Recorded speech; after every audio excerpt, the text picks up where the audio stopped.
సాహితీ మిత్రులకు నమస్కారం. వనజా తాతనేని కథల ఛానల్కు సుస్వాగతం. విభిన్న కథల సమాహారం వనజా తాతనేని. ఈరోజు నేను వినిపించబోతున్న కథ కొందరు అంతే. రచన మణి వడ్లమాని. కథ వినండి. కొందరు అంతే. అసలు ఇదంతా 10 రోజుల క్రితం జరిగిన ఓ విషాదంతో మొదలైంది. బంధువులు అందరిలో భయంకరమైన గుబులు పెట్టించింది. షుగర్ బార్డర్లోనే ఉంది. ఒకే టాబ్లెట్ ఇచ్చారు డాక్టర్. అయితే ఇంచుమించుగా ఏడాది పైనే అయింది చెకప్ చేయించుకుని. యోగా క్లాస్కి రోజు సాయంత్రం వెళుతున్నా. ఈ వాకింగ్ చేయటానికి మటుకు ఆ సంఘటన నాంది. అదే నడివయసులో ఉన్న మా వదిన తమ్ముడు అకాల మరణం బాగా కుదిపేసింది. అందరూ అది స్వయంకృతాపరాధం అని అన్నారు. అందుకు కారణం మితిమీరిన షుగర్ ఉందని తెలిసిన అశ్రద్ధ చేయటం. కవాటాలు మూసుకుపోయిన గుండెకి ఆపరేషన్ చేసిన ఫలితం లేకపోగా పెరిగిన షుగర్ వల్ల 2 కాళ్ళు తీసేసే పరిస్థితి వచ్చింది. అయినా దాని మూల్యం తన ప్రాణాన్ని చెల్లించాల్సి వచ్చింది. ఆ భయంతో ఇంట్లో ఒకటే గొడవ. అంతేకాదు, నాకు లోపల భయమేసింది. ఈ మధ్య నడివయసులోనే ఆరోగ్య సమస్యలు బాగా వస్తున్నాయి. అందుకు కారణం మారిన లైఫ్ స్టైల్, ఆఫీస్ ప్రెషర్ లాంటివి. 3 రోజుల క్రితం కంప్లీట్ బాడీ చెకప్ చేయించుకోవటానికి వెళ్ళాను. డాక్టర్ దగ్గర నుంచి అన్నీ నార్మల్ ఉన్నాయి అనే అభయం తీసుకున్నాను. పనిలో పని, బరువు చూసుకుంటే అక్కడున్న చార్ట్ ప్రకారం ఇంకా తగ్గొచ్చు అన్నట్లు చూపించింది. ఇక ప్రతిదీ డాక్టర్ చెప్పక్కర్లేదుగా అనుకుని మార్నింగ్ వాక్ మొదలుపెట్టాను. రోజులాగే వచ్చాను. దగ్గరే కాబట్టి ఉదయమే 5:30 కల్లా ఉంటాను. అప్పటికే ఒక ఆయన పద్ధతిగా యోగా సూట్ వేసుకుని యోగాభ్యాసం చేస్తుంటారు. ఆయన ట్రాన్సిస్టర్ పెడుతుంటారు. అందులో నుంచి రఫీ, తలత్, ముఖేష్, ఆర్జిత్ మధురంగా పలకరిస్తుంటారు వాళ్ళ పాటలతో. హా దీవానా హూమై గమ్కా మారా హువా. ముఖేష్ గొంతులో విషాదపు జీర, తెలియని ఆనందం, విషాద ఆనందం. నవ్వొచ్చింది నాకు. 2 రౌండ్లు పూర్తయ్యాయి. అలుపుతో బెంచి మీద కూర్చున్నాను. అలా చెట్ల కింద ప్రత్యూష పవనాలతో పరవశిస్తూ తలలూపే చెట్టు కొమ్మల్ని, గలగలలాడే ఆకులను, గుసగుసగా ఊసులు చెప్పే పూలను చూడటం నాకెంతో ఆనందం. అక్కడ రకరకాల మనుషులు కనిపిస్తుంటారు. కొంతమంది రోజూ వచ్చేవాళ్ళు కనిపించారు. కానీ వాళ్ళిద్దరూ ఇంకా రాలేదు. నిజానికి వాళ్ళ రూపురేఖలు తెలియవు. ఎందుకంటే ఎప్పుడూ వాళ్ళు తల నుంచి పాదం వరకు నల్లటి ముసుగులోనే ఉంటారు. మనకు తెలియకుండానే రోజూ వచ్చేవాళ్ళు కనిపించకపోతే అయ్యో ఇవాళ రాలేదు అనుకుంటాము. వాళ్ళతో మనకి పెద్దగా పరిచయం ఉండదు. మాట్లాడుకోవటము అసలే ఉండదు. అప్పుడప్పుడు అది ఎదురుపడినప్పుడు కొందరు నవ్వుతారు. అయినా ఏదో మనిషికి మనిషికి మధ్య ఉండే బంధం తాలూకు ఫీలింగ్ అవ్వచ్చు. అది కొద్ది క్షణాలే ఉండొచ్చు. ఫిర్ వహీ షాం వహీ గమ్ వహీ తన్హాయి. అబ్బా, తలత్ గొంతులో ఆ పాతోస్ హృదయాన్ని పిండేస్తుంది. మరో 2 రౌండ్స్ పూర్తయ్యాయి. దూరంగా నా పార్క్ ఫ్రెండ్స్ వాకింగ్ స్టిక్స్తో బాగున్నారా అంటూ మొదలెట్టిన కబుర్లు అనంతం. ఆ విషయంలో వాళ్ళిద్దరూ ప్రసిద్ధులు. నిజానికి వాళ్ళ పేర్లు నాకు తెలియదు. నేను వచ్చాకనే వీళ్ళిద్దరూ వస్తారు. వాళ్ళు ఏ విషయం మాట్లాడటంలో అయినా ముందుంటారు. ఒకళ్ళేమో వాట్సాప్ మెసేజ్లో వచ్చే ప్రతి విషయాన్ని క్షుణ్ణంగా చెప్తుంటారు. మరొకరు పూర్తిగా Telugu TV news channels follow అవుతూ ఆ 24 గంటల వార్తా స్రవంతిని కుదించి అందిస్తారు. పైగా నాతో అన్నారోసారి, ఏముందండి మీరు చూసే ఆ ట్రావెలు, ఫుడ్ ఛానళ్ళు, పైగా వాళ్ళేమో వంటలు వండి అనాథలకు పెట్టడం. అబ్బే అది కాదండి, ఇప్పటి కరెంట్ అఫైర్స్ కావాలి. దేశం ఏమైపోతుందో, రాష్ట్రంలో ఏమి జరుగుతుందో తెలుసుకోవాలండి. అది ఒక బాధ్యత గల పౌరుడిగా ఇలా సాగిపోతాయి. ఇవాళ ఎందుకో రౌండ్స్ తిరగకుండా కూర్చున్నారు. ఇప్పటికీ ప్రస్తుతం దేవుడు కరుణించాడు. కాదు కాదు కిషోర్ కరుణించాడు. ఏ జీవన్ హై జీవన్ కా యాహీ హై యాహీ హై యాహీ హై రంగ్ రూప్ ఏ జీవన్ హై జీవన్ కా పాట వింటూ నడుస్తున్నాను. పాట హాయిగా ఉంది. మనసు ప్రశాంతంగా ఎప్పటిలాగే. దూరంగా ఆ బెంచ్ మీద వాళ్ళిద్దరూ ఎందుకో ఏదో విషయం ఉంది వాళ్ళలో అనిపించింది. ఒక్కోసారి లాజిక్ అందరి ఆలోచనలు, భావాలు కలుగుతాయి. నా ముందు అబ్బాయి నడుస్తూ మాట్లాడుతున్నాడు. ఆ మాటలు గాలి తరంగాల మీదుగా నా చెవిలోకి వస్తున్నాయి. హలో బంగారు, లేచావా? లేదా బద్ధకంగా ఉన్నావా? నో, లేచి వెళ్ళి పార్క్ దగ్గర వాక్ చెయ్యి. ఫోన్ ఫ్రీగా మాట్లాడుకోవచ్చు. ఇదైతే హాయి కదా. ఇంట్లో ఎవరన్నా వింటారని బాధ లేదు. "ఉమ్, చెప్పు" అనుకుంటూ ముందుకు వెళుతూనే ఉన్నాడు. Shorts, sports shoes, year phones. చెప్పొద్దు, భలే జోరుగా ఉన్నాడు. అతని చూపులు సడన్గా ఆ బెంచ్ మీద కూర్చున్న ఇద్దరి మీద పడటం గమనించాను. అబ్బా! డాక్టర్ దగ్గరకు వెళితే చాలు.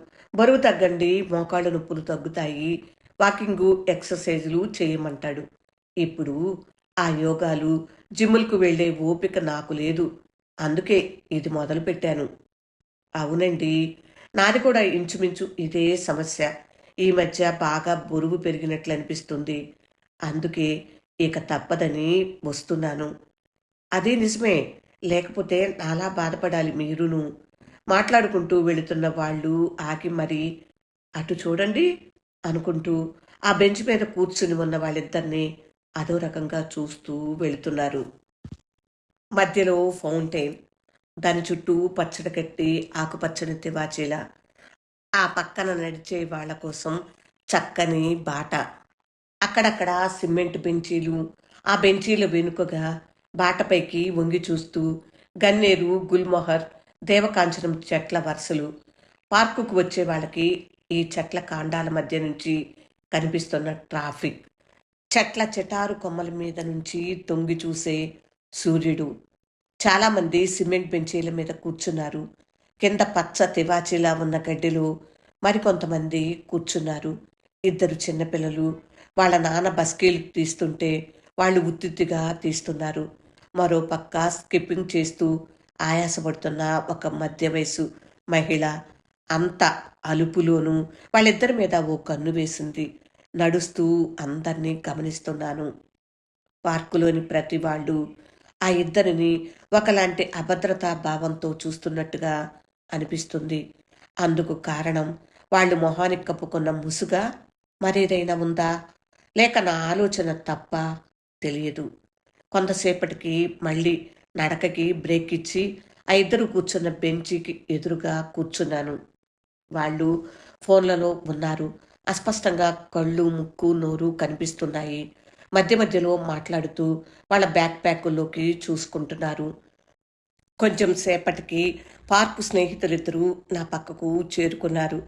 వీళ్ళు సాధారణంగా చర్చించే విషయాలు ఈ కాలం పిల్లలు పాడైపోతున్నారు అనే మాటతో మొదలవుతుంది.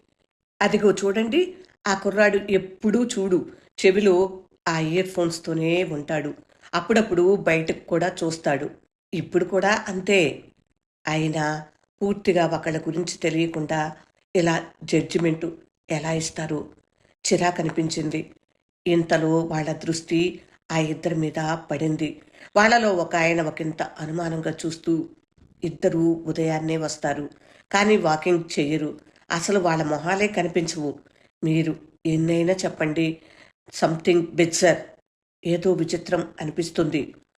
అవును, నాకు అలానే అనిపిస్తుంది. వాళ్ళ అన్యూజువల్ బిహేవియర్. తొందరపడి మాట తోలకండి. మొహానికి ముసుగు వేసే పరిస్థితులు ఏంటో, ఎన్ని బాధలు, కష్టాలు ఉన్నాయో ఎవరికి తెలుసు? అయినా మన చూపు, మన ఆలోచన వక్రంగా ఉంటున్నాయి. కొంచెం కోపంగా అనేసి వెళ్ళిపోయాను. నా మాటలకి వాళ్ళ రియాక్షన్ ఎలా ఉంటుందో తెలుసు. అయినా భరించలేకపోయాను ఆ అన్యాయపు మాటలని. వైరల్ ఫీవర్ రావటంతో ఓ 10 రోజులు నా వాకింగ్‌కి బ్రేక్ పడింది. ఇవాళ మళ్ళీ ఈ పచ్చటి చెట్ల మధ్య చల్లని గాలి పీలుస్తూ హాయిగా ఏకాంతంగా నడుస్తున్న నాకు ఇప్పుడు ఈ క్షణంలో నాకు పంజరపు చిలుకకి స్వేచ్ఛ వచ్చినంత హాయిగా ఉంది. అంతలోనే అకస్మాత్తుగా ఆ ఇద్దరు గుర్తొచ్చారు. చుట్టూ చూశాను. ఎక్కడా కనిపించలేదు. పాపం ఏమయ్యారో వాళ్ళు అని ఆలోచిస్తూ నడుస్తున్న నాకు, ఏమండోయ్ బాగున్నారా? ఫీవర్ తగ్గిందా? అని అడుగుతూనే జేబులో ఉన్న మాస్క్ పెట్టుకుంటూ, ముందస్తు జాగ్రత్త. నాకు తెలుసు మీది వట్టి జ్వరమే.